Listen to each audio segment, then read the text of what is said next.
കാലം വരയ്ക്കും ഗുരുകൽപ്പനയ്ക്ക് മാറ്റമില്ല.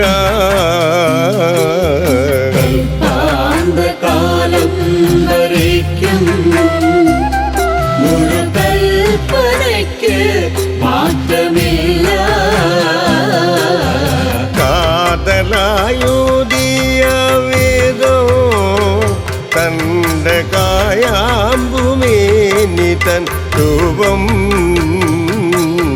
കാതലായുദിയ വേദം തന്റെ കായാമ്പുമേനി തൻ രൂപം.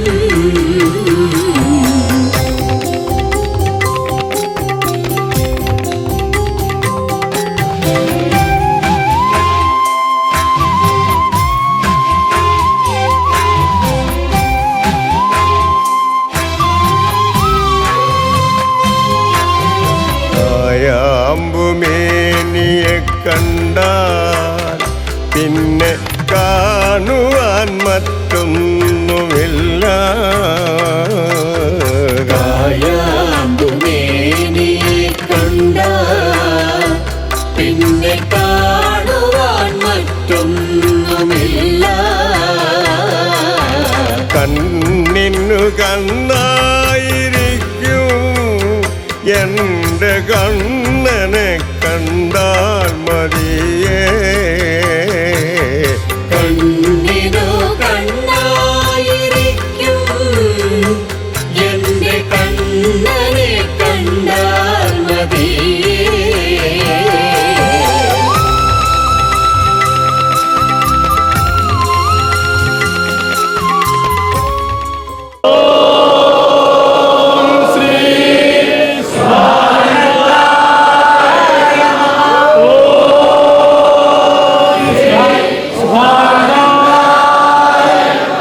അറിവായിട്ടകമേ വാഴും ഗുരുനാഥ നമസ്കാരം.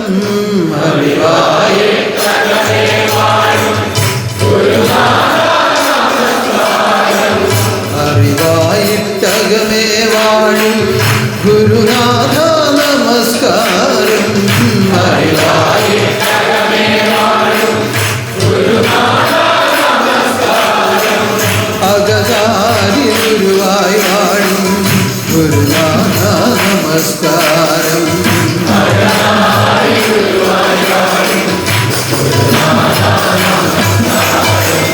ആപത്തു തീർത്തു തന്ന ഗുരുനാഥ നമസ്കാരം.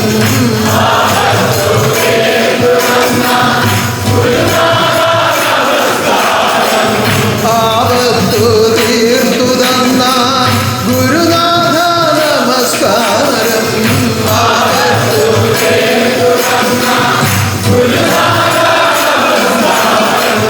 ആനന്ദം നൽകിയിടുന്ന ഭഗവാനേ നമസ്കാരം. ആനന്ദം നൽകിയിടുന്ന ഭഗവാനേ നമസ്കാരം. അറിവായിട്ടകമേ വാഴും ഗുരുനാഥ നമസ്കാരം. അറിവായിട്ടകമേ വാഴും ഗുരുനാഥ നമസ്കാരം. മകനാരി ഗുരുവായി വാഴും ഗുരുനാഥ നമസ്കാരം.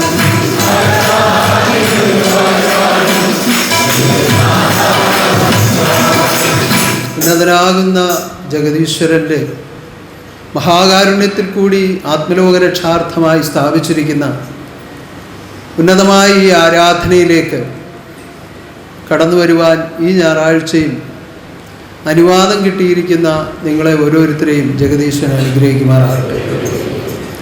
കലിയുഗത്തിലെ സമ്പൂർണ്ണ മോക്ഷത്തിനുള്ള വഴിയാണ് നാമസങ്കീർത്തനം. അത് ലോകത്തിൽ ആരാധനയിൽ കൂടി പൂർത്തീകരിക്കുവാൻ ഈശ്വരൻ തീരുമാനിച്ചിരിക്കുന്ന വ്യവസ്ഥയാണ് ഇപ്പോൾ നമ്മൾ നടത്തിക്കൊണ്ടിരിക്കുന്നത്. ക്രേതയിലും ത്രേതയിലും ദ്വാപരയിലും അതാത് യുഗവിധി അനുസരിച്ച് കടന്നു വന്ന മനുഷ്യജന്മങ്ങൾക്ക് ഉന്നതമായ പരമോന്നതമായ മഹാമോക്ഷം അത് സാധിതമാകുവാൻ തക്ക വിധത്തിൽ ആരാധന ലോകത്തിൽ സ്ഥാപിച്ചിരിക്കുന്നു ആത്മനാഥൻ. അതിലേക്കാണ് നിങ്ങൾ ചേർക്കപ്പെട്ടിരിക്കുന്നത്. ഇതിനുള്ളിലിരുന്ന് ഇങ്ങനെ കീർത്തനം പാടുന്നത് മാത്രമല്ല ആരാധന. കൃത്യമായ നിയമജീവിതത്തിലൂടെ കടന്നു വന്ന് ആരാധിക്കുമ്പോഴാണ് ആരാധന പൂർണ്ണമാകുന്നത്. ആ വിധത്തിൽ എത്തിച്ചേർന്നിട്ടുള്ള നിങ്ങളെ ഓരോരുത്തരെയും ഈശ്വരൻ അനുഗ്രഹിക്കുമാറാകട്ടെ.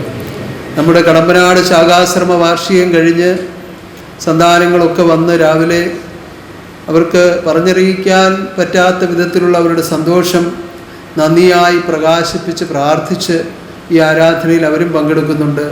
അവരെയും അവിടെ അതിനുവേണ്ടി ധനം മുടക്കിയവരെയും കായകർമ്മങ്ങൾ ചെയ്തവരെയും പ്രാർത്ഥിച്ചവരെയും എല്ലാം ഈശ്വരൻ അനുഗ്രഹിക്കട്ടെ. മേൽക്കുമേൽ ഐശ്വര്യത്തിൽ ആ സ്ഥാപനം വളരുവാനും ഓരോ ഭവനങ്ങളും അതിൻ്റേതായ ഐശ്വര്യത്തിൽ വളരുവാനും മഹാശക്തി അനുഗ്രഹിക്കട്ടെ, അനുവദിക്കട്ടെ. ഉന്നതനാകുന്ന ദൈവത്തിൻ്റെ തിരുവിഷ്ടങ്ങൾ ചെയ്ത് ജീവിക്കുവാനുള്ള പരിശീലനമാണ് നമ്മുടെ നിയമജീവിതം.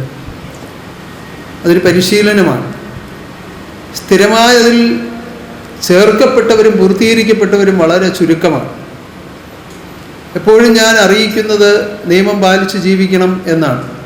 എല്ലാ ആരാധനയും അത് ഞാൻ കൃത്യമായി ഓർമ്മിപ്പിക്കാറുണ്ട്. ഓരോ കാര്യങ്ങളും പറഞ്ഞ് അതിൻ്റെ അവസാനത്തിലെത്തുമ്പോൾ ഈ നിയമം പാലിക്കണം എന്ന് തന്നെ പറഞ്ഞാണ് അവസാനിപ്പിക്കാറുള്ളത്. കാരണം എല്ലാത്തിൻ്റെ അടിസ്ഥാനം ഈ നിയമമാണ്. ആ നിയമത്തെ പരിപാലിക്കുവാനുള്ള ഒരു പ്രേരണ നമ്മുടെ ഹൃദയത്തിൽ സ്വയംഭൂവായി സംഭവിച്ചെങ്കിൽ മാത്രമേ ഉൾപ്രകാശ സ്വരൂപനാകുന്ന ഗുരുവിനെ നമുക്ക് വേണ്ടതുപോലെ കാണുവാനും അറിയുവാനും ആനന്ദിക്കുവാനും കഴിയുള്ളൂ. പരപ്രേരണയോടുകൂടി നമ്മൾ പലതും നിർവഹിക്കുന്നുണ്ട്. പക്ഷേ ആ പരപ്രേരണ കിട്ടുമ്പോൾ നമുക്ക് ലഭിക്കുന്ന ഉത്സാഹവും ഉണർവും അറിവും സ്ഥിരമായി നമ്മൾ നിലനിർത്തിക്കൊണ്ട് അത് സ്വയം പ്രകാശിതമായി സംഭവ്യമാകണം. അപ്പോഴാണ് ആ അറിവ് നമ്മുടെ കർമ്മമായും നമ്മുടെ അനുഭവമായും സംഭവിക്കുന്നത്. മനസ്സിലാവുന്നുണ്ടോ? ഇപ്പോൾ നമ്മളെ ആരെങ്കിലും നിർദ്ദേശിച്ചിട്ടായിരിക്കും ആശ്രമത്തിൽ വന്നത്, എവിടെയെങ്കിലും പറഞ്ഞു കേട്ടിട്ടായിരിക്കും വന്നത്, ചിലപ്പോൾ നിർബന്ധമായി ചെല്ലെ കൂട്ടിക്കൊണ്ട് വന്നതായിരിക്കാം. അങ്ങനെ വന്നവരുമുണ്ട്. അത് പരപ്രേരണയാണ്. ആരുടെയെങ്കിലും ഒരു പ്രേരണ കൊണ്ടാണ് സംഭവിക്കുന്നത്. ഇവിടെ വന്ന് ഈ അറിവിനെ നിങ്ങളിലേക്ക് ഈശ്വരൻ അറിയിക്കുന്നു, ഗുരുവായി നിന്നുകൊണ്ട് അറിയിക്കുന്നു, ഇന്ന ഇന്ന വിധത്തിൽ നിങ്ങൾ ജീവിക്കണം. അവിടെയും ഒരു പ്രേരണ തരികയാണ്. ആ പ്രേരണ ഉൾക്കൊണ്ടുകൊണ്ട് നിങ്ങൾ ജീവിക്കുമ്പോൾ നിങ്ങൾക്ക് ഉന്നതമായ ഭാഗ്യാവസ്ഥകൾ ഈശ്വരൻ ദാനം ചെയ്യും. ആ ഉൾപ്രകാശത്തിൽ എനിക്ക് ഈ നിയമം പാലിക്കുമ്പോൾ എനിക്ക് ഒരു ഭാഗ്യം ഉണ്ടാകുന്നുണ്ട്. കഴിഞ്ഞ ദിവസം ഒരു ക്യാൻസർ രോഗി ഇവിടെ സമീപത്തുള്ളതാണ്.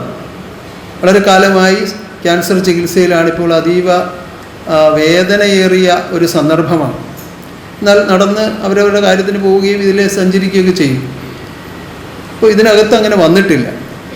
പല ക്ഷേത്രങ്ങളിലും പോവുകയും അതിനെ വിശ്വസിക്കുകയും ആശ്രയിക്കുകയൊക്കെ ചെയ്തുകൊണ്ടിരിക്കുന്നു. ഈ കഴിഞ്ഞ ആഴ്ച ഇതുവഴി പോയപ്പോൾ അവർക്ക് തോന്നി ഇവിടെ ഒരു ദക്ഷിണ ഇട്ടിട്ട് പോകാം. അപ്പോൾ ഗേറ്റിൻ്റെ അടുത്തൊരു വഞ്ചി ഇരിപ്പുണ്ട്. അവിടെ ഒരു ദക്ഷിണ ഇട്ട് പ്രാർത്ഥിച്ചിട്ട് പോയി. അന്നേരം ഒരു തോന്നലാണ്. അപ്പോൾ അവരുടെ ബന്ധുക്കളായിട്ടുള്ള പലരും ഇവിടെ വരുന്നവരുണ്ട്. പക്ഷേ അവർക്കെന്തോ വരണമെന്ന് തോന്നിയില്ല. ഇത്രയും രോഗാവസ്ഥ വർദ്ധിച്ചിട്ടും വന്നില്ല. ഇപ്പോൾ കഴിഞ്ഞ ആഴ്ച ഇങ്ങനെ തോന്നി, ഇവിടെ വന്നൊരു ദക്ഷിണ ഇട്ട് പ്രാർത്ഥിച്ചു പോയി. അവർക്ക് എന്തെന്നില്ലാത്ത ഒരു ആശ്വാസം അനുഭവമായി. അപ്പോൾ നിരന്തരമായി ആശുപത്രി പോയിക്കൊണ്ടിരിക്കുകയായിരുന്നു. ഇപ്പോൾ അതിൻ്റെ അളവ് കുറഞ്ഞു. ഒരാഴ്ച കൊണ്ട് വേദനകൾക്ക് കുറവുണ്ടായി. ആ സന്തോഷം അറിയിക്കാൻ അവരുടെ ഭർത്താവ് കഴിഞ്ഞ ദിവസം എന്നെ കാണാൻ വന്നു. ഞങ്ങളിനി ഈ ചിട്ടയിൽ ജീവിക്കാൻ തീരുമാനിച്ചിരിക്കുന്നു, ഞങ്ങളെ വീണ്ടെടുക്കണം, ഞങ്ങൾക്ക് വലിയ ആശ്വാസമുണ്ടായി ഇങ്ങനെ ഒരു കാര്യം ഉണ്ടായപ്പോൾ എന്നെ അറിയിച്ചു. ഞാൻ പറഞ്ഞു, നിയമം പാലിച്ച് ജീവിച്ചാൽ ആശ്വാസം ഉണ്ടാകും. അങ്ങനെ നമ്മൾ അറിയിക്കാറുള്ളൂ. അതാണ് അതിൻ്റെ വഴി. നിയമം പാലിക്കുന്നിടത്താണ് ഈ ആശ്വാസം എത്തുന്നത്. അപ്പോൾ താൽക്കാലികമായി നമ്മളിലേക്ക് കൊടുക്കുന്ന ഈ പ്രേരണാജനകമായ അനുഭവങ്ങൾ അതും പ്രേരണയാണ്. ദൂതന്മാർ പ്രേരിപ്പിക്കുന്നതാണ് ഈ ആത്മാവിനെ ഇവിടേക്ക് അടുപ്പിക്കാൻ. അപ്പോൾ ഒരു ആശ്വാസം തോന്നി. അപ്പോൾ അവരിവിടെ വരികയാണ്. അതും എന്താണ്? അതും ഒരു പ്രേരണയാണ്. ഇങ്ങനെ പ്രേരണ സ്വീകരിച്ചുകൊണ്ട് നമ്മൾ എത്തിച്ചേരുമ്പോൾ, അത് മനുഷ്യനായാലും ശരി അല്ലാതുള്ള വസ്തുക്കളായാലും ശരി, ലോകത്തിലെ പലതിൽ നിന്നും ഈ പ്രേരണ ഭഗവാൻ അതാത് സമയമാകുമ്പോൾ ഓരോ ആത്മാവിലേക്കും എത്തിക്കും. കൃത്യമാണത്, അതിന് യാതൊരു മാറ്റവും വരികയില്ല. വർഷങ്ങളോളം വിളിച്ച് വരാത്ത ചില ആളുകൾ നിമിഷം കൊണ്ട് തനിയെ തോന്നി വന്ന അനുഭവങ്ങളുണ്ട്. അത് ആ സമയമാകുമ്പോൾ പിന്നെ അവർക്ക് അവിടെ ഇരിക്കാൻ തോന്നുകയില്ല, ഇനി പോരും. അതാണ് അതിൻ്റെ പ്രത്യേകത. അപ്പം അങ്ങനെയുള്ള ആ പ്രേരണ ഉൾക്കൊണ്ടുകൊണ്ട് നമ്മൾ ഓരോന്നും പ്രവർത്തിക്കുമ്പോൾ നമ്മുടേതായി ഇതിനെ സ്വീകരിച്ച് നിലനിർത്തുവാനുള്ള ഒരറിവ് നമ്മൾ തന്നെ സ്വയം കണ്ടെത്തണം. അല്ല, എപ്പോഴും ആരെങ്കിലുമൊക്കെ ഉദ്ദണ്ഡിപ്പിച്ചാലേ ഇത് ചെയ്യൂ എന്ന് വന്നാൽ ചില കുഞ്ഞുങ്ങൾ പഠിക്കാൻ പറഞ്ഞില്ലെങ്കിൽ അവർ പഠിക്കില്ല. ചില കുഞ്ഞുങ്ങൾ അങ്ങനെയാണ്, ചില കുഞ്ഞുങ്ങൾ അങ്ങനെയല്ല, തനിയെ അങ്ങ് പഠിക്കും, ആരും പറയണ്ട, അവരുടെ ആവശ്യമായിട്ട് കണ്ടു പഠിക്കും. ചില കുഞ്ഞുങ്ങൾ അങ്ങനെയല്ല, എപ്പോഴും ഇങ്ങനെ പറയണ്ട, പടിയിടാ പടിയിടി പടിയിടാ പടിയിടി പടിയിടാ പടിയിടി ഇങ്ങനെ പറഞ്ഞുകൊണ്ടേ ഇരിക്കണം, ഇല്ലെങ്കിൽ ഇല്ല, ഇല്ല അവർ വേറെ എന്തെങ്കിലും നോക്കും. നമ്മൾ അങ്ങനെയാവരുത്. നമ്മളിൽ സ്വയം പ്രകാശമായി ഗുരുവിൻ്റെ അറിവിൽ കൂടി ലഭിച്ച അറിവുകൾ കൂടി ലഭിച്ച അറിവെന്ന് പറയുമ്പോൾ അതിനിടയ്ക്ക് കർമ്മം വരുന്നുണ്ട്. അനുഭവമായി വരുന്ന അറിവുകളാണ് രണ്ടാമത് പറഞ്ഞ അറിവ്. അറിവ് എന്ന് പറയുമ്പോൾ അതിന് പല വിധത്തിലുള്ള തലങ്ങളുണ്ട്. ആദ്യം നമുക്ക് ലഭിച്ച അറിവ് നമ്മളിൽ അനുഭവമാകാനുള്ള അറിവിൻ്റെ അറിവാണ്. ചിന്തിക്കാൻ പറ്റുമോ?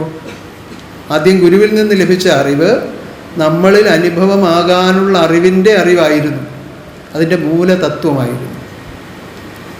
അതിനെ ഉപയോഗിച്ച് നമ്മൾ കർമ്മം ചെയ്തപ്പോഴാണ് ഉന്നതമായ അനുഭവം നമ്മളിൽ ഉണ്ടായത്. അപ്പോഴാണ് യഥാർത്ഥമായ അറിവിലേക്ക് നമ്മൾ എത്തുന്നത്.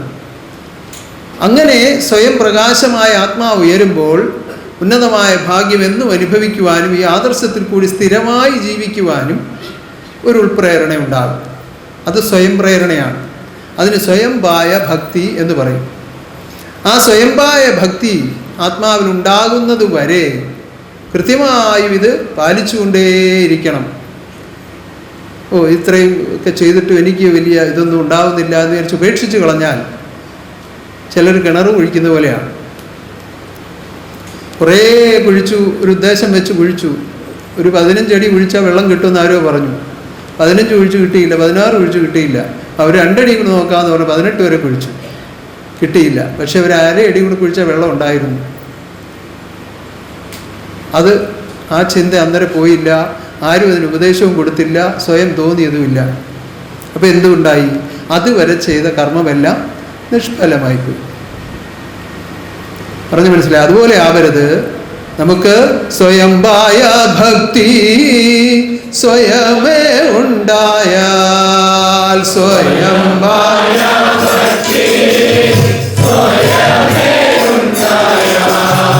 സ്വയം പ്രകാശമാ ഗുരുവിനെ കാണാം.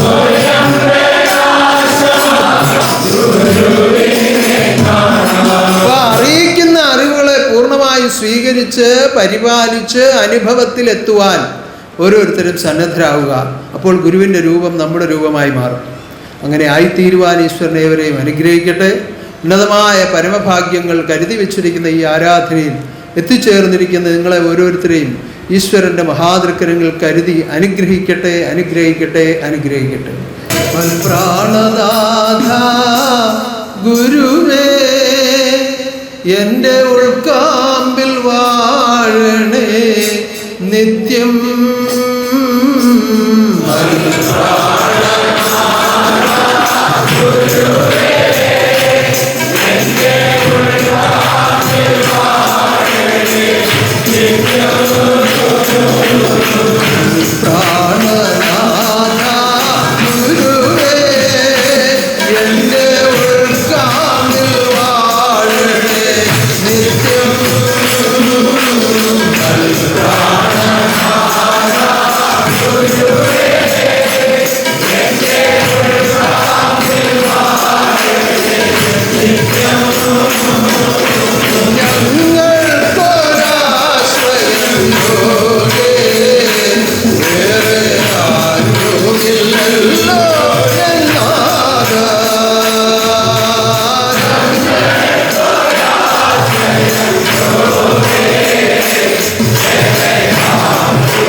ആശ്രിതവത്സലനാകുന്ന ജഗദീശ്വരനാണ് ശുഭാനന്ദ നാമത്തിൽ അവതാരമായി വന്നിരിക്കുന്നത്. ആർക്കും ആരാധ്യൻ, ആനന്ദ സമ്പൂർണൻ. അതാണ് ദൈവത്തിന്റെ തനി സ്വഭാവം. അവിടെ ഭേദബുദ്ധികളൊന്നുമില്ല. ഉന്നതമാകുന്ന ഒരു സൽചിന്താ വഴികളിലൂടെ അഥവാ സൽപന്ഥാവിലൂടെ ജീവിതം ചെയ്യുന്നവർക്ക് പരമോന്നതമായ പരമഭാഗ്യം അനുഭവിക്കാമെന്ന് പറയുകയും അത് അനുവർത്തിപ്പിക്കുവാൻ വേണ്ടി ശ്രമിക്കുകയും ചെയ്യുന്ന ഈ ആത്മബോധോദയ സംഘത്തിൽ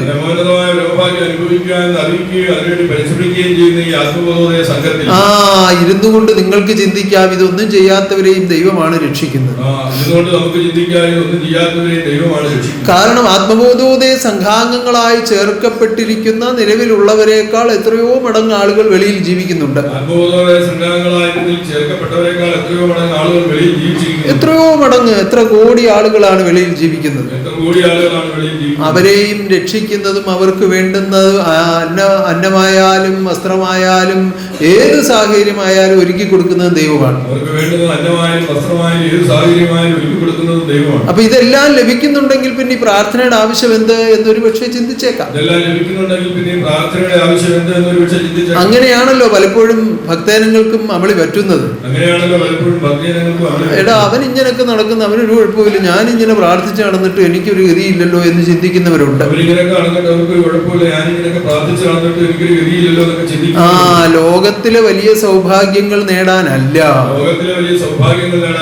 പരലോകത്തിലെ പരമഭാഗ്യം അനുഭവിക്കുവാനാണ് ദൈവം നമ്മളെ ഒരുക്കിക്കൊണ്ടിരിക്കുന്നത്. അതുകൊണ്ട് ഒരിക്കലും ഈ ലോകത്തോട് ചിന്തിച്ചും ബന്ധിച്ചും അഴലേറാനല്ല ശ്രമിക്കേണ്ടത്. ഉന്നതമായ ഭാഗ്യം അഥവാ പരമാനന്ദം അനുഭവിക്കുവാൻ വേണ്ടിയുള്ള ചിന്തയും ശ്രമവുമാണ് വേണ്ടത്.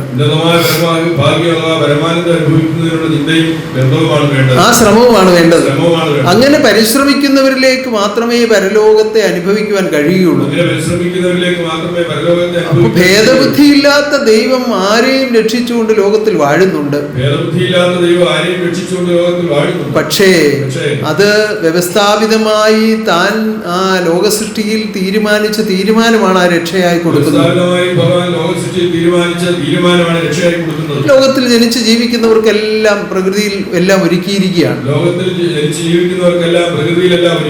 എന്നാൽ ഈ പ്രകൃതി ലോകത്തിൽ ജീവിച്ചുകൊണ്ട് ഉന്നതമാകുന്ന സൽക്കർമ്മ ഫലം ആത്മാവിലായി സ്വീകരിച്ച്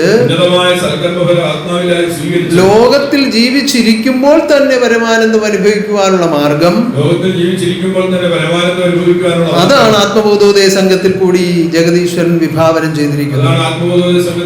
ലോകത്തിൽ ജീവിച്ചിരിക്കുമ്പോഴേ ദേവലോകത്തിലെ വാഴ്ച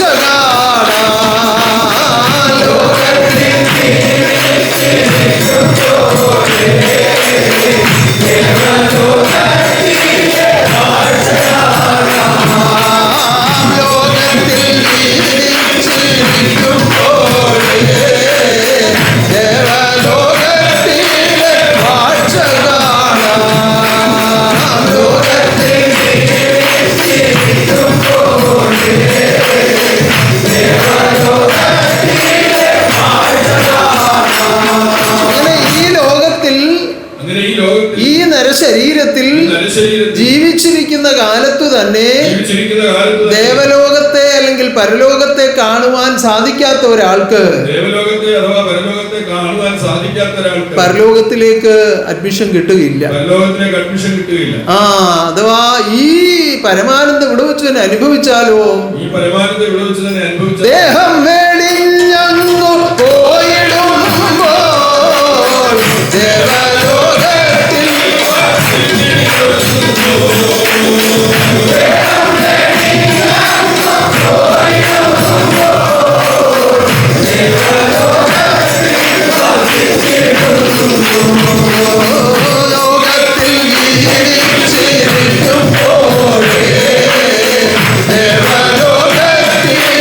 വാഴ്ച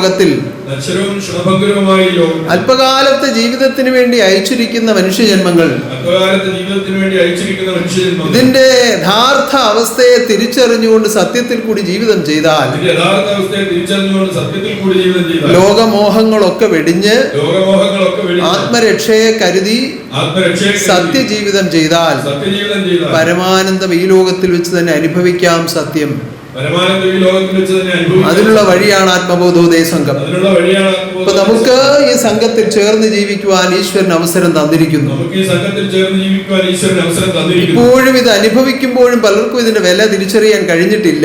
ഇത് അനുഭവിക്കുമ്പോഴും പലർക്കും ഇതിന്റെ വില തിരിച്ചറിയാൻ അത് പലപ്പോഴും അങ്ങനെയാണല്ലോ. പലപ്പോഴും അവരവർ അനുഭവിക്കുന്ന സുഖസൗഭാഗ്യങ്ങളുടെ വില അറിയാതെയാണ് മറ്റുള്ളവരുടെ സുഖത്തെ നോക്കി ദുഃഖിക്കുന്നത്. അവരവർ അനുഭവിക്കുന്ന സുഖസൗഭാഗ്യങ്ങളുടെ വില അറിയാതെയാണ് മറ്റുള്ളവരുടെ സുഖത്തെ നോക്കി അവരവർക്ക് ദൈവം തന്നിരിക്കുന്ന സൗഭാഗ്യങ്ങൾ എന്തൊക്കെയെന്ന് സ്വയം തിരിച്ചറിയാൻ കഴിവില്ല. അവരവർക്ക് ദൈവം തന്നിരിക്കുന്ന സൗഭാഗ്യങ്ങൾ എന്തൊക്കെയെന്ന് സ്വയം തിരിച്ചറിയാൻ കഴിവില്ല. എന്നിട്ട് മറ്റുള്ളവരെ നോക്കി ഇവിടെ ഇരുന്ന് വിലപിക്കോ, എനിക്കതില്ലല്ലോ, എനിക്കിതില്ലല്ലോ, അവൻ അങ്ങനെ നടക്കുന്നല്ലോ എന്ന് ഓർത്തിരുന്ന് വിലപിക്കും. അങ്ങനെ മറ്റുള്ളവരെ നോക്കി എന്നിട്ട് വിലപിക്കും.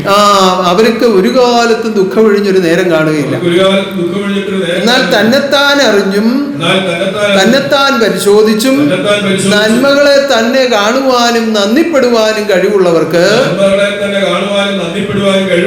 എന്നും സുഖം മാത്രമേ കാണുകയുള്ളൂ. എന്താ കാരണം? ആ നന്മയെ നമ്മൾ തിരിച്ചറിയുന്നു എന്നുള്ളത് കൊണ്ടാണ്. നന്മയെ തിരിച്ചറിയുന്നവർക്ക് എന്നും സന്തോഷമായിരിക്കും. എന്നാൽ തിന്മയെ കൂട്ടുപിടിച്ചിരിക്കുന്നവർക്ക് എന്നും ദുഃഖമായിരിക്കും. അതുകൊണ്ട് ദുഃഖമൊഴിഞ്ഞെന്നും ജീവിക്കുവാൻ തീരുമാനിക്കുക മർത്യലോകമോ. ദുഃഖമൊഴിഞ്ഞെന്നും ജീവിക്കുവാൻ തീരുമാനിക്കുക മർത്യലോകമോ. ദുഃഖമൊഴിഞ്ഞെന്നും ജീവിക്കുവാൻ തീരുമാനിക്കുക മർത്യലോകമോ.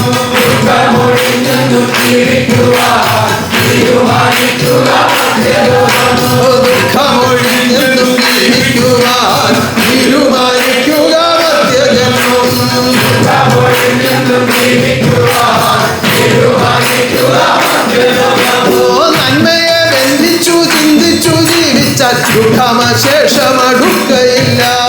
നന്മയെ ബന്ധിച്ചു ചിന്തിച്ചു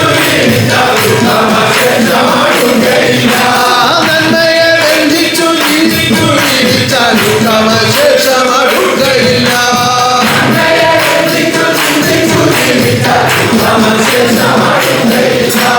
നന്മയെ ബന്ധിച്ചു ചിന്തിച്ചു ജീവിച്ചാൽ ദുഃഖമശേഷം അടുക്കയില്ല.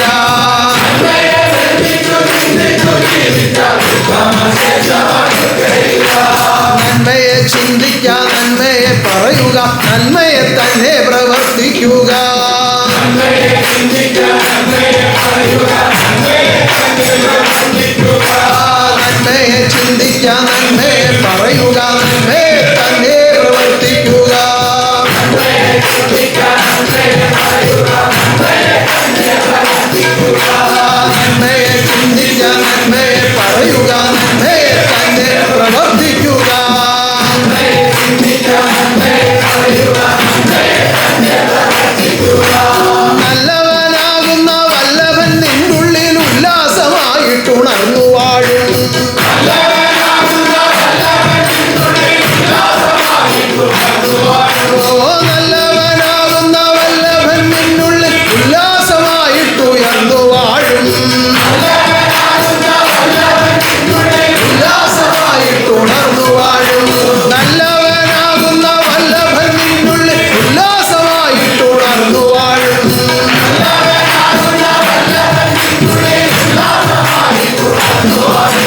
വല്ലഭൻ തന്നുടെ ഉല്ലാസവാഴ്ചയാൽ ആനന്ദമേ എന്നു ആനന്ദമേ. വല്ലഭൻ തന്നുടെ ഉല്ലാസവാഴ്ചയാൽ ആനന്ദമേ എന്നു ആനന്ദമേ. വല്ലഭൻ തന്നുടെ ഉല്ലാസവാഴ്ചയാൽ ആനന്ദമേ എന്നു ആനന്ദമേ. വല്ലഭൻ തന്നുടെ ഉല്ലാസവാഴ്ചയാൽ ആനന്ദമേ എന്നു ആനന്ദമേ. വല്ലഭൻ തന്നുടെ ഉല്ലാസവാഴ്ചയാൽ ആനന്ദമേ എന്നു ആനന്ദമേ. വല്ലഭൻ തന്നുടെ ഉല്ലാസവാഴ്ചയാൽ ആനന്ദമേ എന്നു ആനന്ദമേ. ആനന്ദമേ എന്നു ആനന്ദമേ. നന്മയാൽ ജീവിച്ചാൽ ആനന്ദമേ. ആനന്ദമേ എന്നു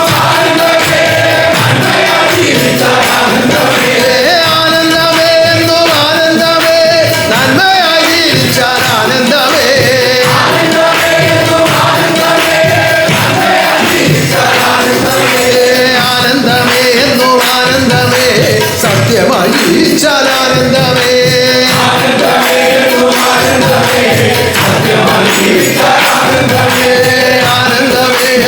ആനന്ദമേ, സത്യമായി ജീവിച്ചാൽ ആനന്ദമേ. ആനന്ദമേ എന്നും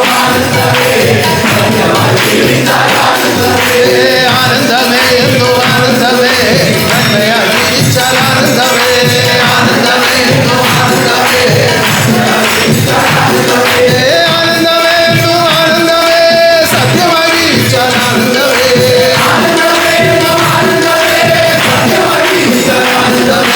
ആനന്ദമേ പരമാനന്ദമേ, നന്മയായി ജീവിച്ചാൽ ആനന്ദമേ. ആനന്ദമേ എന്നും ആനന്ദമേ, ആനന്ദമേ എന്നും ആനന്ദമേ, സത്യമായി ജീവിച്ചാൽ ആനന്ദമേ.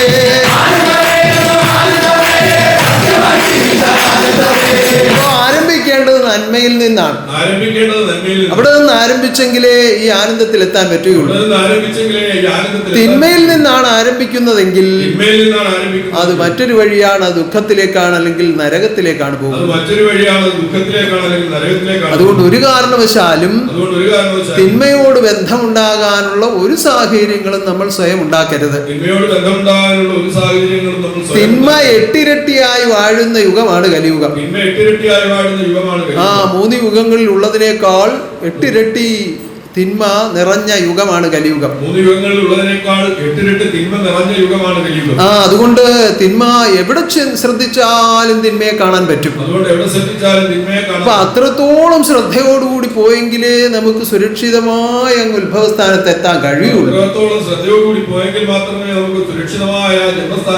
ആ അപ്പൊ നമ്മൾ താറിട്ട ഒരു റോഡിലൂടെ ഇങ്ങനെ യാത്ര ചെയ്യുകയാണ്. അപ്പൊ ചില സ്ഥലങ്ങളിലൊക്കെ കുണ്ടും കുഴിയും ഒക്കെ കാണും. ആ സ്ഥലത്ത് ചെല്ലുമ്പോൾ നമ്മളൊന്ന് ശ്രദ്ധിച്ച് വണ്ടി ഒന്ന് തിരിച്ചൊഴിച്ചൊക്കെ കൊണ്ടുപോയാൽ നമ്മുടെ വണ്ടിക്കും നമുക്കും ഒന്നും കേടില്ല, അതങ്ങ് പോവാം. എന്നാൽ ചെളി നിറഞ്ഞ ഒരു പാടത്തുകൂടാണ് നമ്മൾ പോകുന്നതെങ്കിൽ എങ്ങനെയായിരിക്കും ആ യാത്ര? ആ ചെളി പറ്റാതിരിക്കാനുള്ള മുൻകരുതലുകൾ അതിന് മുൻപേ ആരംഭിക്കണം. യാത്ര തുടങ്ങുന്നതിന് മുൻപേ ആരംഭിക്കണം. ആ അതിന് കൃത്യമായ ഉപകരണങ്ങൾ നമ്മൾ സുരക്ഷിതമായിട്ട് ഉപയോഗിക്കണം. വളരെ സൂക്ഷിച്ച് അതിൽ കൂടി യാത്ര ചെയ്യണം. അങ്ങനെ സൂക്ഷിച്ചും ശ്രദ്ധിച്ചും യാത്ര ചെയ്താൽ ചെളി പുരളാതെ നമുക്ക് യാത്ര അവസാനിപ്പിക്കാൻ പറ്റും. അതുപോലൊരു ജീവിതമാണ് കലിയുഗത്തിൽ ഇപ്പോൾ തന്നിരിക്കുന്നത്. ആ അവിടെ ഈ തിന്മ അല്ല, നിറയെ തിന്മയാണ്. ഇതിലാണ് നമ്മൾ യാത്ര ചെയ്യേണ്ടത്. അയ്യോ ഇത് തിന്മയാ, എനിക്ക് ഈ യുഗം വേണ്ട, എനിക്ക് വേറൊരു യുഗം മതി എന്ന് പറയാൻ പറ്റുമോ? പറ്റില്ല. നിങ്ങൾ ക്രേതയിലും ത്രേതയിലും ദാപരയിലും ചെയ്ത കർമ്മഫലമായി കലിയുഗത്തിലേക്ക് നിയോഗമായി തീർന്നവരാണ്.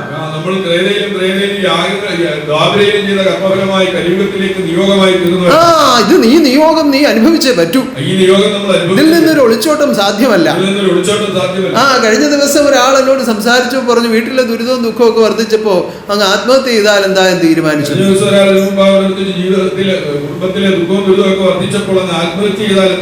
ആ ഇവിടെ അധികം വരുന്ന ഒരാളല്ല, 1-2 പ്രാവശ്യം വന്നിട്ടുള്ളൂ. എവിടുന്നോ എന്റെ നമ്പർ എടുത്ത് എന്റെ ഫോണിൽ വിളിച്ചത് എന്നോട് പറയുകയാണ്, ഇങ്ങനെ വീട്ടിലെ പ്രയാസം വന്നപ്പോ അങ്ങ് ആത്മഹത്യ ചെയ്താൽ എന്താ എന്ന് തീരുമാനിച്ചു. അപ്പൊ പെട്ടെന്ന് ഭഗവാനെ ഓർത്തു, ഒന്ന് വിളിക്കാമെന്ന് തോന്നി, അങ്ങനെ വിളിച്ചതാണ്. അപ്പൊ ഞാനതിന് ആശ്വാസവാക്കൊക്കെ പറഞ്ഞു.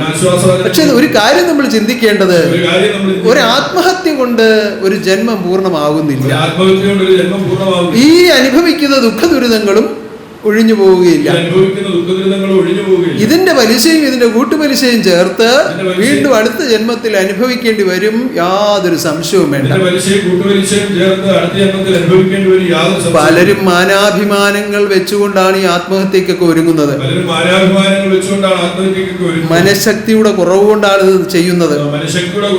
മനഃശക്തി ഉള്ളവർ എന്തെല്ലാം ദുരിതം വന്നാലും അതിന്റെ നടുവിൽ അങ്ങനെ ശാന്തചിത്തരായി നിന്നുകൊണ്ട് അതിനെ നേരിടും.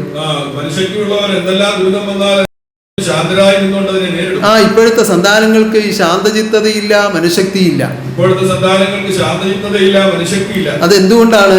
ആ പരിശീലനം ലഭിക്കാത്തത് കൊണ്ടാണ്. പരിശീലനം ലഭിക്കാത്തതുകൊണ്ട്. കുഞ്ഞു കരയുന്നവന് ആ മിഠായി അങ്ങ് എടുത്തോളൂ. കുഞ്ഞു കരയുന്നിട്ടില്ല, ഐസ്ക്രീം അങ്ങ് എടുത്തോളൂ. അപ്പൊ ഈ ഐസ്ക്രീം വേണമെന്നൊരു ചിന്ത വന്നാൽ ഉടൻ കുഞ്ഞ് എന്നൊന്ന് കാണിക്കണ്ട, ഉടനെ വീട്ടിൽ ബഹളം ഉണ്ടാവാതിരിക്കട്ടെ എന്ന് വിചാരിച്ചു ഇതങ്ങ് എടുത്തു. ഇത് ദുശീലമായി മാറുകയാണ്. ഇപ്പോ ഓടിപ്പോകുന്ന വഴിക്ക് ഒരു ഉപകരണത്തിൽ, വീട്ടിലിരിക്കുന്ന ഒരു ഗൃഹോപകരണത്തിൽ കുഞ്ഞൊന്ന് ഇടിച്ചു. കുഞ്ഞിന് നൊന്തു, കുഞ്ഞ് കരഞ്ഞു. അപ്പൊ എന്താ പരിഹാരം ചെയ്യുന്നത്? അവനെ വിളിച്ച് ഈ ഉപകരണത്തിന്റെ അടുത്ത് കൊണ്ടുവന്നിട്ട്, എന്തിനാണ് എന്റെ കുഞ്ഞിനെ ഉപദ്രവിച്ചത്?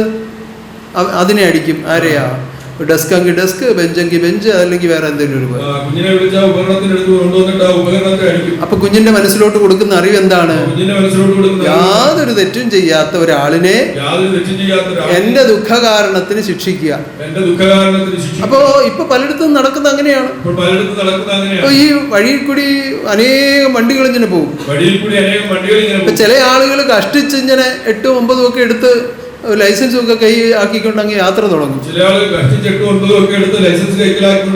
ഇത് തെക്കോട്ട് പോകുന്നോ വടക്കോട്ട് പോകുന്നോ ഭഗവാന്റെ കാരുണ്യം കൊണ്ട് അങ്ങ് പോവുക. പലതും ചിലതൊക്കെ പോകുന്ന കണ്ട ഇവിടെ തന്നെ ചില ആളുകൾ വന്ന് പൂജയ്ക്ക് വരും. ഒരാളിനെ കൊണ്ടായിരിക്കും വരുന്നത്.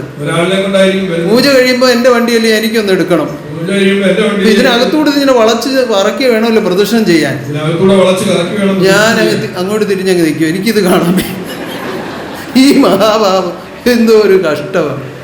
കാരണം അറിയില്ല, ഒന്നും അറിയില്ല, പക്ഷെ അറിയാവുന്നൊരു ധാരണയാണ്. ഈ ധാരണയാണ് അബദ്ധം മുഴുവൻ ഉണ്ടാക്കുന്നത്. ഇങ്ങനെ പഠിച്ചുകൊണ്ട് ഓരോരുത്തർ വണ്ടി എടുത്തോണ്ട് അങ്ങ് ഇറങ്ങും. ഇറങ്ങി ഓരോരുത്തരുടെ വില കൂടിയ വാഹനങ്ങളൊക്കെ കൊണ്ടുവന്ന് ജാരി അവന്റെ പെയിന്റുമൊക്കെ കളഞ്ഞ് അവനിത് ഇറങ്ങി കാണുമ്പോൾ അങ്ങ് മനോവിഷമോ, അങ്ങ് ദുഃഖം വരും. കാരണം അവന് അതുപോലെ വിലയുള്ള വണ്ടിയായിരിക്കും. അപ്പൊ ഇറങ്ങി നിന്ന് ഈ ആളിനെ അങ്ങ് ചീത്ത വിളിക്കും. നമ്മുടെ ആളുകൾ ചെയ്യുന്ന കാര്യമല്ല, വെളിയിൽ നടക്കുന്ന കാര്യം ഞാൻ പറയുക. അപ്പൊ ഇങ്ങനെ നമ്മുടെ കുറ്റം മറ്റൊരാളുടെ പുറത്ത് ചാർത്തി അവന്റെ കയ്യിൽ നിന്ന് പൈസ വാങ്ങിക്കുന്ന പരിപാടി. ഈ വലിയ വണ്ടിക്കാരൻ മാന്യനായിരിക്കും, വലിയ വലിയ കാര്യങ്ങൾ സാധിക്കാനുള്ള തിടുക്കത്തിലായിരിക്കും. എങ്ങനെയെങ്കിലും ഈ ശല്യം ഒന്ന് ഒഴിവാകണമല്ലോ എന്ന് വിചാരിച്ച് അയാള് അവസാനം 12,000 രൂപ കൊണ്ടു എന്ന് പറഞ്ഞ് കൊടുക്കും. അങ്ങനെ സ്ഥിരമായി ആ പരിപാടി നടത്തുന്ന ചില ആളുകളുണ്ട്. ഇത് ഈ ബുദ്ധിയും ഈ ബോധവും ഒക്കെ എവിടുന്ന് വന്നതാ? ചെറുപ്പത്തിൽ മാതാപിതാക്കൾ കാണിച്ചു കൊടുത്തതാണ്. ഒരു കുറ്റവും ചെയ്യാതെ ഒരിടത്തിരുന്ന ഡെസ്ക് ഇവൻ ഓടിച്ചെന്ന് അതിൽ മുട്ടി. അപ്പൊ അവനെ വിളിച്ച് കൊണ്ട് നിർത്തിട്ട് ഡെസ്കിനെ അടിക്കുക. ഈ ഡെസ്ക് എന്തോ അപരാധം ചെയ്തിട്ടാണ്? അവന്റെ മനസ്സിലേക്ക് കൊടുക്കുന്ന ആ ബുദ്ധി അതാണ്. അതാണ് റോഡിൽ ഇറങ്ങുമ്പോഴും ഇത് കാണിക്കുന്നത്, അല്ലെങ്കിൽ അവരുടെ ജീവിത വഴികളിൽ കാണിക്കുന്നത്. ഇങ്ങനെ അല്പാൽപമായി ഓരോരുത്തരിലേക്കും ചേർക്കപ്പെട്ടിരിക്കുന്ന ഈ തിന്മകൾ മുഴുവൻ കഴുകിക്കളയണം. എങ്ങനെ കഴുകിക്കളയണം? ഈ സമ്പൂർണ്ണ ജ്ഞാനത്തെ ഉള്ളിലേക്ക് സ്വീകരിച്ചുകൊണ്ട് ശ്രദ്ധയോടെ അതിസൂക്ഷ്മതയോടുകൂടിയുള്ള ഒരു ജീവിതം നയിച്ചെങ്കിൽ മാത്രമേ ഇതിനെ കഴുകിക്കളയാൻ പറ്റുകയുള്ളൂ. കളങ്കമെല്ലാം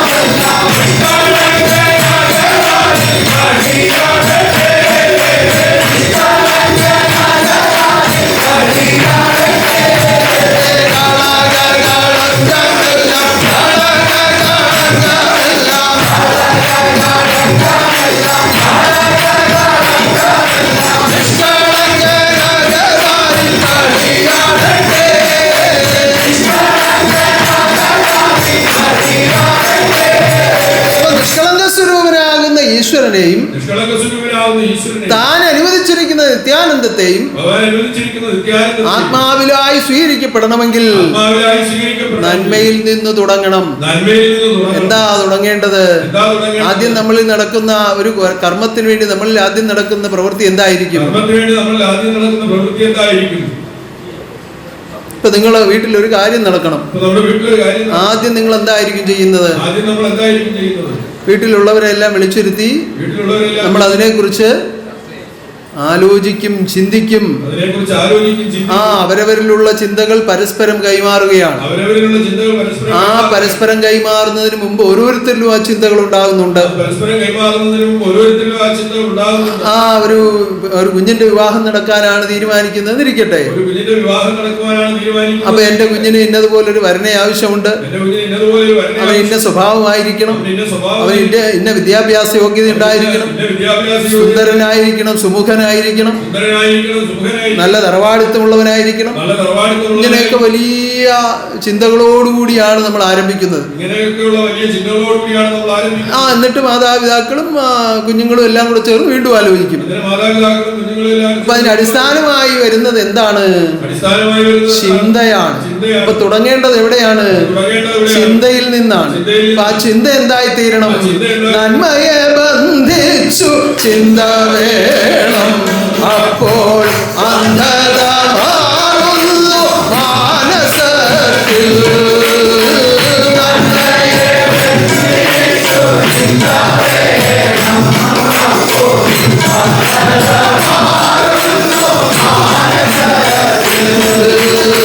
ചിന്തയാൽ ചിത്തം തെളിഞ്ഞിടുമ്പോഴുള്ളിൽ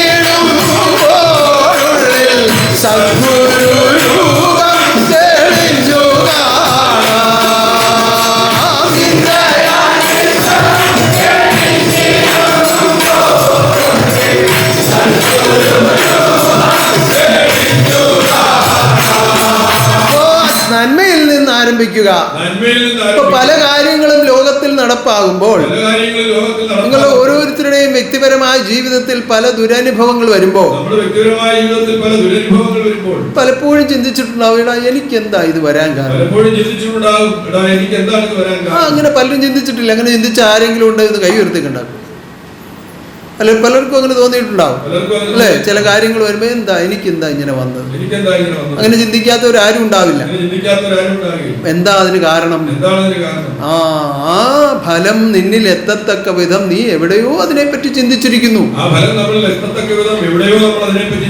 ആ ചിന്തയുടെ ഫലമായി നിന്നിൽ പ്രവൃത്തി വന്നിരിക്കുന്നു. പക്ഷേ മറന്നുപോയി. കാലാധിപർത്തിയായ ദൈവം നിന്ന് പ്രവർത്തിക്കുന്ന ലോകമാണ് ഈ നടന്നുകൊണ്ടിരിക്കുന്നത്. ഒരു മാറ്റവുമില്ലാതെ ഓരോരുത്തരുടെയും കർമ്മഫലം കൃത്യമായി ഓരോരുത്തരിലും കൊണ്ടുവന്ന് എത്തിച്ചുകൊണ്ടേയിരിക്കും. ഒരു പോയിന്റിന് പോലും വ്യത്യാസം വരികയില്ല. അപ്പൊ നമ്മളിൽ ഉണ്ടാകുന്ന ചിന്തകളാണ് നമ്മുടെ കർമ്മഫലമായിട്ട് അനുഭവിക്കേണ്ടി വരുന്നത്. അതുകൊണ്ടാണ് എപ്പോഴും നന്മയെ ബന്ധിച്ച് ചിന്തിക്കണം, നന്മയെ ബന്ധിച്ച് ചിന്തിക്കണമെന്ന് എപ്പോഴും നിങ്ങൾ ഉപദേശിക്കുന്നത്. അപ്പോ നന്മയിൽ നിന്ന് തുടങ്ങുക എന്ന് പറയുമ്പോൾ നമ്മുടെ ചിന്ത മുഴുവൻ നന്മയാക്കി തീർക്കുക എന്നുള്ളതാണ്. ചില ആളുകൾക്ക് നമ്മൾ എന്തെല്ലാം സൗഭാഗ്യങ്ങൾ കൊടുത്താലും അവരെ അതിൽ നിന്നൊരു പോരായ്മ കണ്ടുപിടിച്ച് നമ്മളെ ദുഃഖിപ്പിക്കും.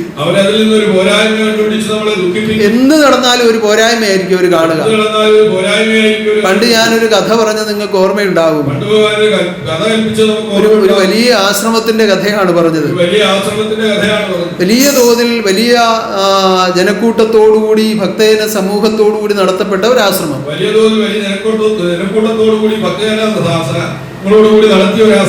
അവിടെ എല്ലാ സൗഭാഗ്യങ്ങളും ഉണ്ട്. ആശ്രമവും അതിനോടനുബന്ധമായ പല പ്രവർത്തനങ്ങളും പല സ്ഥാപനങ്ങളും പ്രസിദ്ധീകരിക്കാൻ പ്രസ്സും അവിടെ ഗോശാലയും എന്ന് വേണ്ട എല്ലാ സൗഭാഗ്യങ്ങളും ആശ്രമത്തോടനുബന്ധിച്ചുണ്ട്. അതിനെല്ലാം കാരണമായി തീർന്നത് അതിന്റെ അധിപതിയായിരുന്ന ഒരു ഗുരുവായിരുന്നു. അദ്ദേഹത്തോടുള്ള ആർത്തി കൊണ്ടും അദ്ദേഹത്തിൽ നിന്ന് ലഭിക്കുന്ന സുഖം കൊണ്ടും ആത്മാക്കൾ അങ്ങനെ എത്തിക്കൊണ്ടിരുന്നു. സൗഭാഗ്യങ്ങളൊക്കെ വർദ്ധിച്ചുകൊണ്ടിരുന്നു. അപ്പൊ സന്യാസ പരമ്പരകള്, അന്തേവാസികള്, കർമ്മികള്, അങ്ങനെ വേണ്ട അതെല്ലാം നല്ല രീതിയിൽ നടന്നു വരികയാണ്. അങ്ങനെ ഇരിക്കെ ഈ ഗുരു അങ്ങ് സമാധിയായി. എല്ലാവരും ദുഃഖിതരായി. അദ്ദേഹം മറ്റൊരാളിനെയും പേരൊന്നും നിർദ്ദേശിച്ചില്ല. ഇവരുടെ ഇടയിൽ നിന്ന് ഇവർക്കൊരാളിനെ കണ്ടെത്താനും പറ്റുന്നില്ല. അങ്ങനെ നടന്നു വരവേ ഇവർ തമ്മിലുള്ള തർക്കവും അതുപോലുള്ള കാര്യങ്ങളും ഒക്കെ വർദ്ധിച്ചപ്പോ തർക്കവും അങ്ങനെയുള്ള കാര്യങ്ങളൊക്കെ വർദ്ധിച്ചപ്പോൾ ഭക്തജനങ്ങൾ അങ്ങനെ കുറയാൻ തുടങ്ങി. ഭക്തജനങ്ങൾ അങ്ങനെ ഭക്തജനങ്ങൾ കുറയാൻ തുടങ്ങിയപ്പോൾ വരുമാനവും കുറഞ്ഞു. ഭക്തജനങ്ങൾ കുറയാൻ തുടങ്ങിയപ്പോൾ കാര്യങ്ങൾ മുന്നോട്ട് പോവുകയില്ല, കൈവിട്ട് പോവുകയാണെന്നൊരു ചിന്ത ഒരു 3-4 പേർക്കുണ്ടായി. കാര്യങ്ങൾ മുന്നോട്ട് പോവുകയില്ല, കൈവിട്ട് പോവുകയാണെന്നൊരു ചിന്ത 3-4 അപ്പൊ ആ പ്രദേശത്തിന് വെളിയിൽ ഒരു ഗുരു ഉണ്ടെന്ന് അവർക്ക് ഒരു അറിവുണ്ട്. ആ പ്രദേശത്തിന് വെളിയിൽ ഒരു ഗുരു ഉണ്ടെന്ന് അവർക്ക് ഒരു അറിവുണ്ട്. അപ്പൊ അദ്ദേഹത്തെ കാണാമെന്ന് ഇവർ 4 പേര് തീരുമാനിച്ചു. അദ്ദേഹത്തെ കാണാമെന്ന് ഇവർ 4 പേര്. ബാക്കിയുള്ളവർ അവിടെ കിടന്ന് പല രീതിയിലുള്ള പ്രക്ഷോഭങ്ങളൊക്കെ ഉണ്ടാക്കിക്കൊണ്ടിരിക്കുകയാണ്. ഇവർക്ക് ഇതെങ്ങനെയെങ്കിലും മുന്നോട്ട് കൊണ്ടുപോകണമെന്നൊരു ചിന്ത. അപ്പൊ ഈ ഗുരുവിനെ കാണാൻ ചെന്നു. അപ്പൊ അവിടെയും തിരക്കാണ്. അപ്പൊ അവിടെ ആളുകൾ വന്നു ഓരോന്നും സംശയങ്ങൾ ചോദിക്കുന്നു, അദ്ദേഹം മറുപടി പറയുന്നു, ഇങ്ങനെ പൊയ്ക്കൊണ്ടിരിക്കുകയാണ്. ഇവര് ഒരുപാട് നേരം കാത്തു നിന്നു. അപ്പൊ എന്താ കാര്യം എന്ന് ചോദിച്ചു. അകത്ത് ചെന്നു. എന്താ കാര്യം, ഇന്ന പോലൊക്കെയാണ്, ഞങ്ങളുടെ കൂട്ടത്തിൽ നിന്ന് ഒരാളിനെ തിരഞ്ഞെടുക്കാൻ പറ്റിയില്ല, അതിന് തക്ക ഒരാൾ ഞങ്ങളുടെ കൂട്ടത്തിൽ ഇല്ല, ഞങ്ങളുടെ ഗുരു അങ്ങനെയൊക്കെ ആയിരുന്നു, ഇങ്ങനെയൊക്കെ ആയിരുന്നു, അതായിരുന്നു, ഇതായിരുന്നു എന്നൊക്കെ അവർ വർണ്ണിച്ചൊക്കെ കേൾപ്പിച്ചു. കണ്ണുനീരോടുകൂടി മറ്റേ ഗുരുവിനോട് പറഞ്ഞു കേൾപ്പിക്കുകയാണ്. അപ്പോ ആ ഗുരു പകർന്നു കൊടുത്ത അറിവിൽ കൂടി ഇവർ നടന്നു വന്നെങ്കിലും വേണ്ട വിധത്തിൽ അത് പ്രാവർത്തികമാകുന്നില്ല എന്ന് ഈ കേട്ടോണ്ടിരിക്കുന്ന ഗുരുവിന് മനസ്സിലായി. അദ്ദേഹം മൗനമായിരുന്നു ഇതെല്ലാം കേട്ടു. എന്നിട്ടൊരു പേപ്പർ എടുത്ത് ആ ഭിത്തിയിലോട്ട് ഒട്ടിച്ചു. ഒരു വെള്ള പേപ്പർ എടുത്ത് ഒട്ടിച്ചു. എന്നിട്ട് അതിൽ ഒരു കറുത്ത മഷി കൊണ്ടൊരു കുത്തിട്ടു. എന്നിട്ട് ഈ 4 പേരോട് ചോദിച്ചു, നിങ്ങൾ ഇതിനകത്ത് എന്ത് കാണുന്നു എന്ന് ചോദിച്ചു. അപ്പൊ അവര് പറഞ്ഞു, കറുത്ത കുത്ത് കാണുന്നുണ്ടെന്ന്.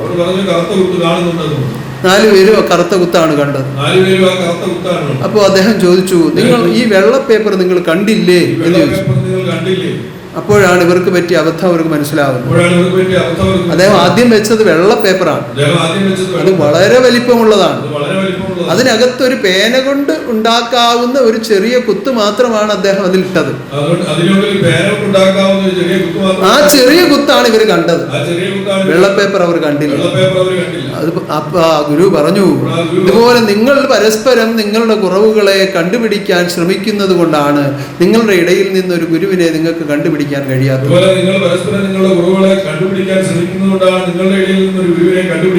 അതുകൊണ്ട് നിങ്ങൾ കുറവുകൾ എണ്ണാതെ മറ്റുള്ളവരുടെ ഗുണങ്ങൾ എണ്ണാൻ ശ്രമിച്ചാൽ നിങ്ങളുടെ ഇടയിൽ നിന്ന് ഗുരു ഉണ്ടാകുന്നു.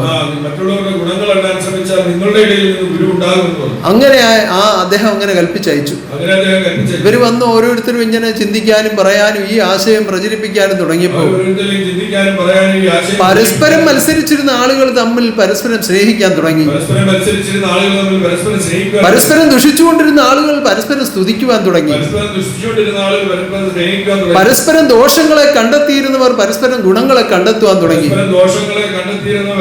അങ്ങനെ ആയപ്പോൾ ആരെയും അവർക്ക് ഉപേക്ഷിച്ച് കളയാനില്ല. എല്ലാം ഗുരുവിന്റെ അറിവാണ് പ്രവർത്തിക്കുന്നതെന്ന് അവർക്ക് മനസ്സിലായി.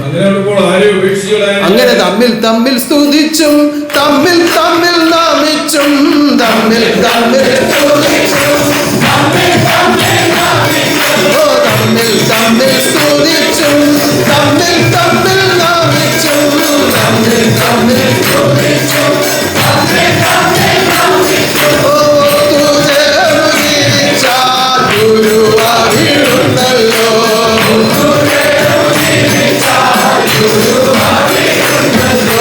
തമ്മിൽ തമ്മിൽ സ്തുതിച്ചും തമ്മിൽ തമ്മിൽ നാമിച്ചും തമ്മിൽ തമ്മിൽ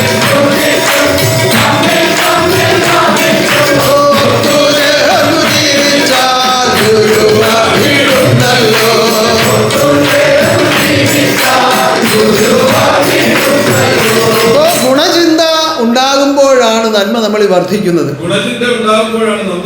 ദോഷചിന്തയാണ് വർദ്ധിക്കുന്നതെങ്കിൽ നമുക്ക് ദുഃഖം വർദ്ധിച്ചുകൊണ്ടേയിരിക്കും. എപ്പോഴും ദുഃഖമാണ്. ദുഃഖം ഒഴിഞ്ഞ് ഒരു നേരവുമില്ല. എന്ത് കണ്ടാലും കുറ്റം കണ്ടുപിടിക്കുന്നവർക്ക് ഒരിക്കലും ദുഃഖം ഒഴിയുകയില്ല. അതുകൊണ്ട് കുറ്റം കണ്ടുപിടിക്കാനല്ല ശ്രമിക്കേണ്ടത്, ഗുണം കണ്ടുപിടിക്കാനാണ് ശ്രമിക്കേണ്ടത്. ഗുണമില്ലാത്തത് ഒന്നും ഈ ലോകത്തിൽ സൃഷ്ടിക്കപ്പെട്ടിട്ടില്ല. ഓരോന്നിലെയും ഗുണത്തെ പ്രത്യേകം പ്രത്യേകം കണ്ടുപിടിക്കേണ്ടതായിട്ടുണ്ട്. ഇപ്പോൾ നമ്മൾ ഒരു വീട്ടിൽ പല സാധന സാമഗ്രികൾ വാങ്ങിക്കൊണ്ടുവരുന്ന അതിൻ്റെ പൊതിഞ്ഞു കൊണ്ടുവരുന്ന വസ്തുക്കൾ പല സാധന സാമഗ്രികൾ പൊതിഞ്ഞു കൊണ്ടുവരുന്ന വസ്തുക്കൾ. നമ്മൾ അതിന്റെ ഉപയോഗം കഴിയുമ്പോൾ ആ പൊതിഞ്ഞിരിക്കുന്ന സാധനം എടുത്തും കളയും. നമ്മളതിന്റെ ഉപയോഗം കഴിയുമ്പോൾ ആ പൊതിഞ്ഞിരിക്കുന്ന ഇപ്പോ സർക്കാർ ചില പുതിയ നിയമങ്ങളെ കൊണ്ടുവന്നിട്ടുണ്ട്. പ്ലാസ്റ്റിക് ഒന്നും അങ്ങനെ ഉപേക്ഷിക്കാൻ പറ്റുകയില്ല. മറ്റേത് ചുരുട്ടിക്കൂട്ടി ജനങ്ങൾ വല്ലവന്റെ പറമ്പിലോട്ട് എറിയുന്ന പണിയായിരുന്നു. ഇപ്പൊ അങ്ങനെ എറിഞ്ഞാൽ അതിന് ശിക്ഷയുണ്ട്. 4 വശവും ക്യാമറ വെച്ചിരിക്കുകയാണ്. ദൈവത്തെക്കാൾ ഭയമാണ് ഇപ്പോ ക്യാമറയെ. ദൈവത്തെ അത്രയും ഭയമില്ല. പക്ഷേ ഭയക്കേണ്ടത് ദൈവത്തെയാണ്. ദൈവചിന്തയോടുകൂടി ജീവിക്കേണ്ടവരാണ്. അപ്പൊ ഇങ്ങനെ ഈ പാഴ്വസ്തുക്കൾ നമ്മൾ വലിച്ചെറിയുമ്പോൾ നമ്മൾ ഇതിന്റെ ഒരു യാതൊരു ഗുണവും അറിയുന്നില്ല. എന്നാൽ ചില കലാകാരന്മാർ ഈ ഉപേക്ഷിക്കപ്പെട്ട സാധനങ്ങൾ പറക്കിക്കൊണ്ടുപോയി ലക്ഷക്കണക്കിന് രൂപ അതിൽ നിന്ന് സമ്പാദിക്കുന്നു. പാഴ്വസ്തു എന്ന് നമ്മൾ പറഞ്ഞുപേക്ഷിക്കുന്ന ഈ വസ്തുക്കളിൽ നിന്ന് അനേകം കാര്യങ്ങളാണ് അവർ നിർമ്മിച്ചെടുക്കുന്നത്. അതിന് വലിയ ഒരു ഉദാഹരണമായി നമുക്ക് കാണാവുന്നത് ചൈനയാണ്. പല സാധന സാമഗ്രികൾ നമ്മൾ വിചാരിക്കട്ടെ ഇത് വരെ എന്തിനു കൊണ്ടുപോകാൻ തോന്നിക്കും. പക്ഷേ അതിൽ നിന്ന് അവർ ഉന്നതമായ കാര്യങ്ങളാണ് നിർമ്മിച്ചെടുക്കുന്നത്. അങ്ങനെ അവർ ചിന്തിക്കുമ്പോൾ ഒന്നും ഗുണമില്ലാത്തതില്ല, ഉപേക്ഷിക്കാൻ ഒന്നുമില്ല. ഒരു സാധനം എടുത്തു, അതിൽ നിന്നൊരു കാര്യം ഉണ്ടാക്കി അതങ്ങോട്ട് മാറ്റി വെച്ചുമ്പോൾ അതിന്റെ ബാക്കി കിടക്കുന്നതിൽ വേറൊരു സാധനം ഉണ്ടാക്കും. അവര് അത്രയും ചിന്തിച്ചാണ് ഓരോ കാര്യങ്ങൾ ഇടപെടുന്നത്. മുന്നോട്ട് ജീവിക്കണമെങ്കിൽ ഞാൻ കരുതണം എന്നൊരു ചിന്താബോധം അവരിലുണ്ട്. ഇങ്ങനെ ഓരോന്നിനെ കുറിച്ചും ചിന്തിച്ചാൽ ഗുണമില്ലാത്തതൊന്നും പ്രപഞ്ചത്തിലില്ല. ഗുണം അറിയുന്ന അറിവ് നമ്മളിൽ എത്തണം. അപ്പോഴേ നന്മയെ ബന്ധിച്ച് ജീവിക്കുവാൻ കഴിയുള്ളൂ. ഗുണമറിയുന്ന അറിവാണ് ഗുരുവായി വന്ന് വാഴുന്നത്. ഗുണമറിയുന്ന ഗുണം തെളിയിക്കുന്ന അറിവ് ഗുരുവായി വന്ന് ലോകത്തിൽ വാഴുമ്പോൾ ആ ഗുരുവും ഭാഗം എത്തുവാൻ ഭാഗ്യം ലഭിച്ച നിങ്ങളെങ്കിലും നന്മയെ ബന്ധിച്ച് ചിന്തിച്ച് മുന്നോട്ട് ജീവിക്കണമെന്ന് ഞാൻ വീണ്ടും വീണ്ടും നിങ്ങളെ അറിയിക്കുകയാണ്. അങ്ങനെ ജീവിക്കുമ്പോൾ ഉന്നതമായ പരമഭാഗ്യം നിങ്ങൾക്ക് അനുഭവിക്കുവാൻ പറ്റും. കാരണം പിന്നെ നമുക്ക് ആരോടും അന്യതാബോധമില്ലല്ലോ. അന്യമായിട്ടൊന്നുമില്ല,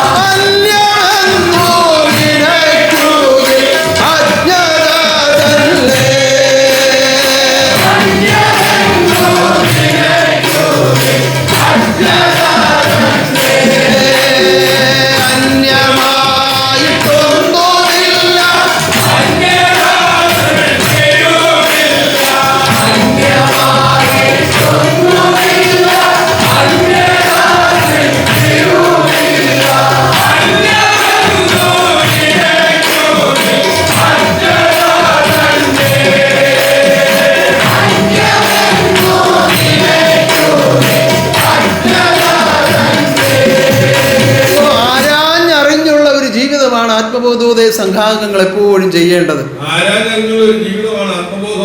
ഓരോന്നിനെയും ആരാഞ്ഞറിയുവാനുള്ള ഒരു പ്രേരണ നമ്മൾ നിലനിർത്തണം.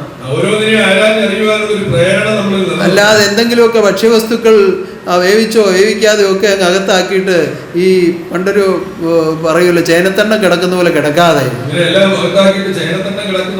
അങ്ങനെ ഊർജ്ജസ്വലരായി ഇന്ന് പ്രവർത്തിക്കാൻ ധീരരായി തന്നെ നിൽക്കും, ധീരരായി തന്നെ നിൽക്കും, ധീരരായി തന്നെ നിൽക്കും, ധീരരായി തന്നെ നിൽക്കും, ധീരരായി തന്നെ നിൽക്കും, ധീരരായി തന്നെ നിൽക്കും, ധീരരായി തന്നെ നിൽക്കും, ധീരരായി തന്നെ നിൽക്കും, സത്യമേതു പുലർത്തുവാൻ ധീരരായി തന്നെ നിൽക്കും, സത്യമേതു പുലർത്തുവാൻ ധീരരായി തന്നെ നിൽക്കും, ധീരരായി തന്നെ നിൽക്കും, ധീരരായി തന്നെ നിൽക്കും, ധീരരായി തന്നെ നിൽക്കും, ധീരരായി തന്നെ നിൽക്കും, സത്യമേതു പുലർത്തുവാൻ ധീരരായി തന്നെ നിൽക്കും, സത്യമേതു പുലർത്തുവാൻ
ശക്തി ഉണ്ടാകും. ശ്രദ്ധയുണ്ടാകുന്നവരിൽ ശക്തി ഉണ്ടാകും. ശക്തി ഉണ്ടാകുന്നവരിൽ ധീരതയുണ്ടാകും. ശക്തി ഉണ്ടാകുന്നവരിൽ ധീരത. ആ ധീരത കൊണ്ട് മാത്രമേ ഇതെല്ലാം ആരാഞ്ഞറിഞ്ഞ് നമുക്ക് ആനന്ദിക്കാൻ കഴിയുള്ളൂ. ആ ധീരത കൊണ്ട് മാത്രമേ ഇതെല്ലാം ആരാഞ്ഞറിഞ്ഞ് നമുക്ക് ആനന്ദിക്കാൻ. ഉന്നതനാകുന്ന ദൈവത്തെ ശ്രദ്ധിക്കുക. ഉന്നതനാകുന്ന ദൈവത്തെ ശ്രദ്ധിക്കുക. എങ്ങനെയാണ് ദൈവത്തെ ശ്രദ്ധിക്കുന്നത്? എങ്ങനെയാണ് ദൈവത്തെ ശ്രദ്ധിക്കുക? ദൈവം അറിയിക്കുന്ന അറിവുകളെ ശ്രദ്ധിക്കുക. ദൈവം അറിയിക്കുന്ന അറിവുകളെ ആ ശ്രദ്ധിക്കുക. അറിവിൽ കൂടി സാധിതമാകുന്ന കർമ്മങ്ങളെ ശ്രദ്ധിക്കുക. അറിവിൽ കൂടി സാധ്യതമാകുന്ന കർമ്മങ്ങളെ ആ ശ്രദ്ധിക്കുക. കർമ്മങ്ങളിൽ കൂടി അനുഭവമാകുന്ന അനുഭവ ഗുണങ്ങളെ ശ്രദ്ധിക്കുക. ആ കർമ്മങ്ങളിൽ കൂടി അനുഭവമാകുന്ന അനുഭവ ഗുണങ്ങളെ ഇങ്ങനെ ശ്രദ്ധിക്കുക. ശ്രദ്ധ അങ്ങനെ വർദ്ധിച്ചു വരുമ്പോൾ ശ്രദ്ധ എങ്ങനെ വർദ്ധിച്ചു ആ അവരവരറിയാതെ അവരവരിലേക്ക് ശക്തി വർദ്ധിക്കുകയാണ്. അവരവരറിയാതെ അവരവരിലേക്ക് ശക്തി ആ വർദ്ധിക്കുക. ശക്തിയുടെ വർധനവിലാണ് ധീരമായ കർമ്മങ്ങൾ നമുക്ക് ചെയ്യുവാൻ കഴിയുന്നത്. ശക്തിയുടെ വർദ്ധനവിലാണ് ധീരമായ കർമ്മങ്ങളിൽ ആ വാളും പരിചയം എടുത്തുകൊണ്ട് പോയി യുദ്ധം ചെയ്യുന്നതല്ല ധീരത.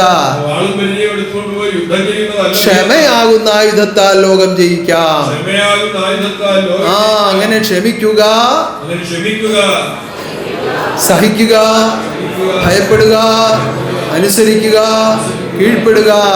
ഇങ്ങനെ ഗുരുതത്വം അറിഞ്ഞ് ജീവിതം ചെയ്യുക. അങ്ങനെ ഗുരുതത്വം അപ്രകാരം ജീവിച്ച് പ്രകാരം ജീവിക്കുക. ഉന്നതമായ പരമഭാഗ്യം അനുഭവിക്കുവാൻ, ഉന്നതമായ പരമഭാഗ്യം നന്മയിൽ ഉറച്ചു ജീവിക്കുവാൻ, നന്മയിൽ ഉറച്ചു നന്മയെ അറിഞ്ഞ് ജീവിക്കുവാൻ, നന്മയെ അറിഞ്ഞ് നന്മയായി തീരുവാൻ, നന്മയായി തീരുവാൻ, വല്ലഭന്റെ തിരുഹൃദയത്തിൽ ഇടം പിടിക്കുവാൻ വല്ലഭന്റെ ഹൃദയത്തിൽ ജഗദീശ്വരൻ നിങ്ങളെല്ലാം അനുഗ്രഹിക്കുമാറാകട്ടെ. ഈശ്വരൻ നമ്മളെല്ലാം അനുഗ്രഹിക്കുമാറാകട്ടെ. ഉന്നതമായ മഹാതീർത്ഥാടനത്തിലേക്ക് നമ്മൾ അടുത്തുകൊണ്ടിരിക്കുകയാണ്. ഉന്നതമായ മഹാതീർത്ഥാടനത്തിലേക്ക് നമ്മൾ അടുത്തുകൊണ്ടിരിക്കുകയാണ്. വിശുദ്ധീകരിക്കപ്പെട്ട ഹൃദയങ്ങൾ ശുദ്ധീകരിക്കപ്പെട്ട ഹൃദയം പരിശുദ്ധപരനാകുന്ന പരമാത്മാവിങ്കിലേക്ക് നടത്തുന്ന തീർത്ഥാടനമാണ് നമ്മുടെ തീർത്ഥാടനം. പരിശുദ്ധവനാകുന്ന പരമാത്മാവിലേക്ക് നടത്തുന്ന തീർത്ഥാടനമാണ് നമ്മുടെ തീർത്ഥാടനം. ആ ആത്മബോധോദയ സംഘത്തിന്റെ തീർത്ഥാടനം അങ്ങനെയാണ്. ആത്മബോധോദയ സംഘത്തിന്റെ തീർത്ഥാടനം ആ അങ്ങനെയാണ്. നദിയിൽ കുളിച്ച് ഒരു ക്ഷേത്രത്തിൽ ദർശനം നടത്തുന്ന പോലെ അല്ല.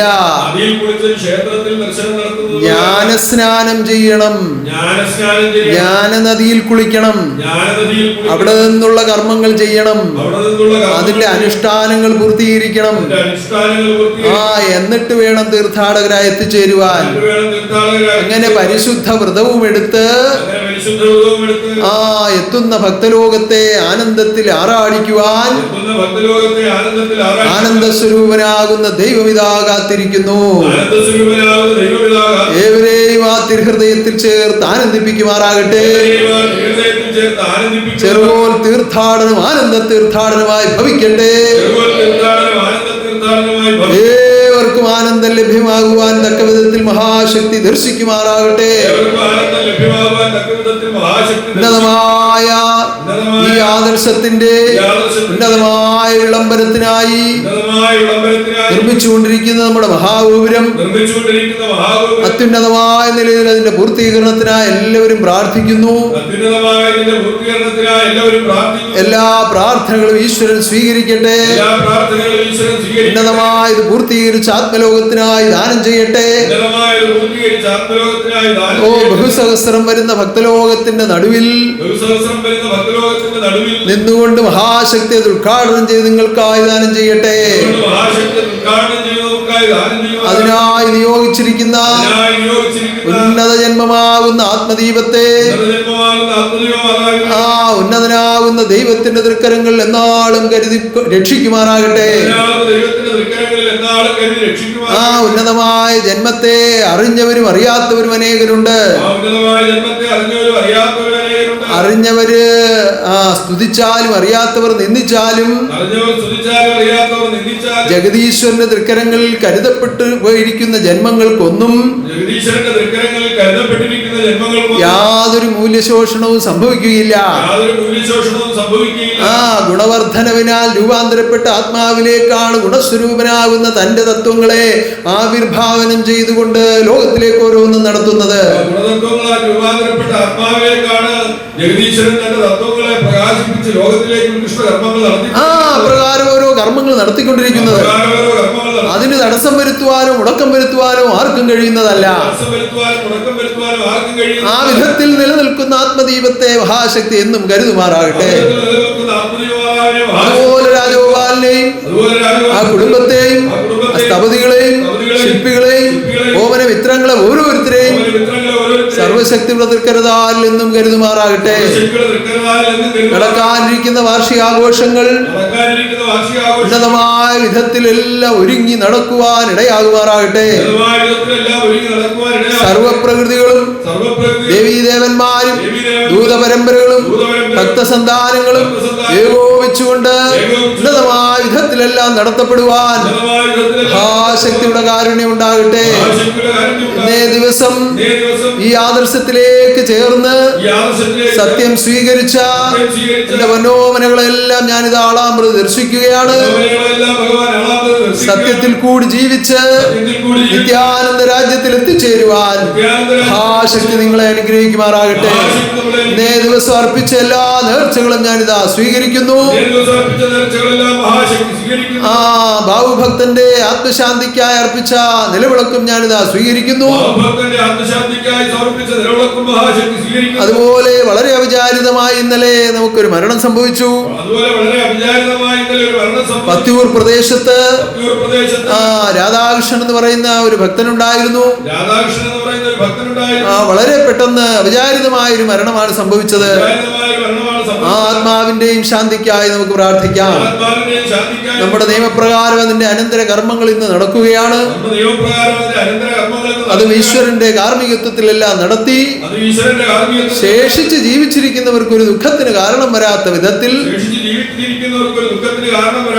എല്ലാ കർമ്മങ്ങളും പൂർത്തീകരിക്കട്ടെ. ആത്മാവിനെ ദൈവം സ്വീകരിക്കട്ടെ. ആത്മനാഥൻ ലോകത്തിൽ നിങ്ങൾക്കായി പ്രത്യക്ഷമായി വാഴുമാറാകട്ടെ. സർവശക്തിയുടെ നിറഞ്ഞ കാരുണ്യത്തിലും അനുഗ്രഹത്തിലും നടത്തപ്പെട്ട ഈ ആരാധനയിൽ പങ്കെടുത്ത നിങ്ങൾ ഓരോരുത്തരും ഭാഗ്യവാന്മാരും ഭാഗ്യവതികളുമാണ്.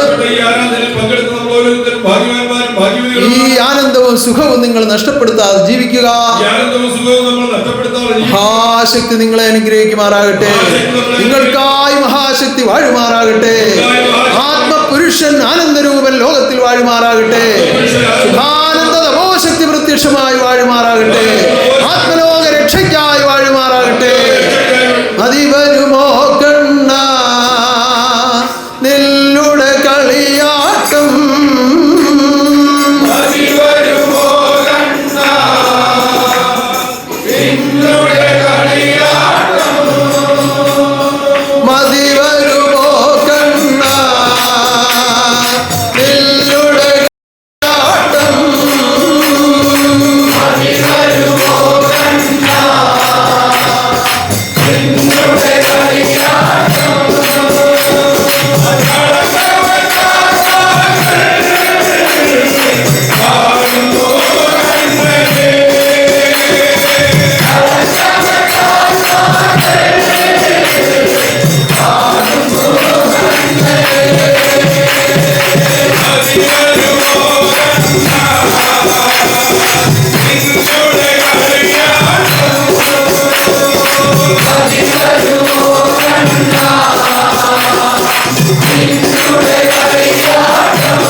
Ah